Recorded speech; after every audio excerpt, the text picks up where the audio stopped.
How's it going, everyone? David here with Delicato Media for another episode of Do You Even Watch Those? The show where I go through my physical media collection to prove that I actually watch everything that I buy. Today we're going to be talking about another Kino Lorber Studio Classics release on Blu-ray, The Man with the White Suit. So this film stars Alec Guinness, who, if you don't know, plays Obi-Wan in the original Star Wars, and it's directed by Alexander McKendrick. I think I pronounced that right, but I might be wrong. The film follows Alec Guinness, who is this scientist who is working in a textile mill, and he's trying to create this ultimate fabric that will never break down, it resists dirt, and it will never get wet.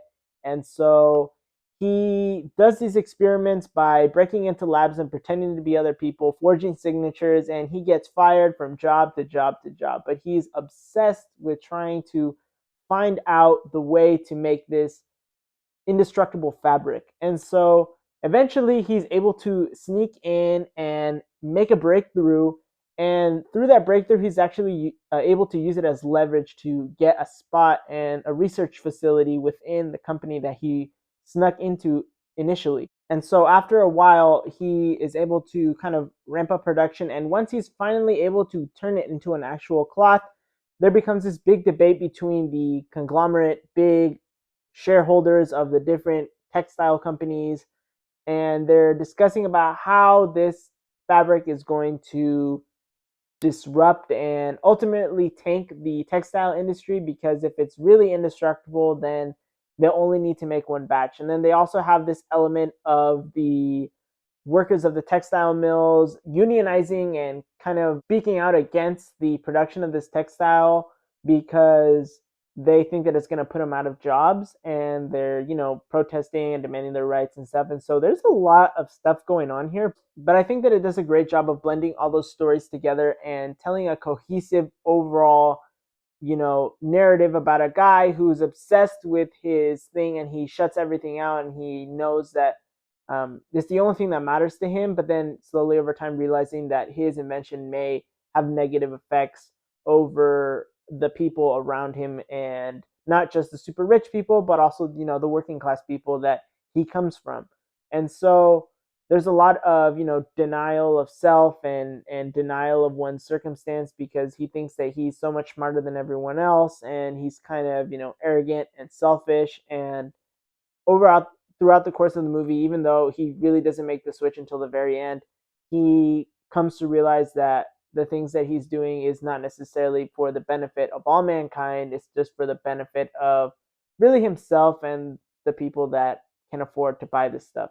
And so I thought that it was a really good movie. It was released in 1951. It is in black and white, but I thought that the writing on it, especially the dialogue, was super snappy, super, like sharp and smart. And the way that the characters interact with each other feels very modern despite the time that this movie came out. And so I really like that aspect of it. I thought it was pretty funny. Alec Guinness is one of those guys that I necessarily never thought I would ever watch a movie with him outside of Star Wars, but here we are, and he's great in the movie, and seeing him as a young guy is actually kind of cool. And it is a really funny time too, because there's not, it's a lot like if you were to think of Singing in the Rain, or if you checked out Gambit and Charade, it's kind of has a humor in those levels where most of it is situational, and the ways that the characters are able to navigate those situations is pretty cool. And I really like that aspect of it. And I also kind of like the aspect that it was bringing so many perspectives into this one thing, where this movie very simply could have been just a guy tries to make an indestructible fabric, but bringing in how this would disrupt an industry and what the concerns of the big business owners are, and but also the perspective of the working class and how they would react and how they are affected by something like this. And so in that area, I think that it does a great job of combining all these narratives and making something cohesive that is entertaining to watch, but also insightful in a way that maybe not all people would have thought of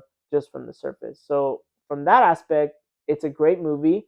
Moving on to the audio-visual stuff, I thought this transfer looked incredible. It is in a 4:3 aspect ratio, black and white, but everything was super detailed. I cannot describe how good some of these shots look. and I was just blown away. The audio was also pretty great. Obviously, with older movies, you kind of get this thin sounding audio track sometimes, and you kind of get that here, but I think they did a good job of making it feel full. And it was never a point where it was like hurting my ears, because it was so bright and tinny. Overall, I would say it was a good transfer and a good presentation of this movie. Probably the best that it's ever going to look, unless it gets a 4K, where I think it will just be probably a minor upgrades because this is such a good Blu-ray to begin with. And so moving on to special features, like Gambit, there isn't really a lot. We have an audio commentary with film historian Dean Brandom. We have a featurette revisiting the man in the white suit, interviews with filmmaker Stephen Frears and film critic Ian Christie, and the theatrical trailer. So that's pretty much it. Not too much. I picked this one up on the Kino Lorber sale, and I got it for about, I don't know, $6 or $7, $8, something like that. And for that price, I would definitely recommend it if you're looking for an old school comedy that is, very sharp, very funny, very witty. I would say this is probably for you.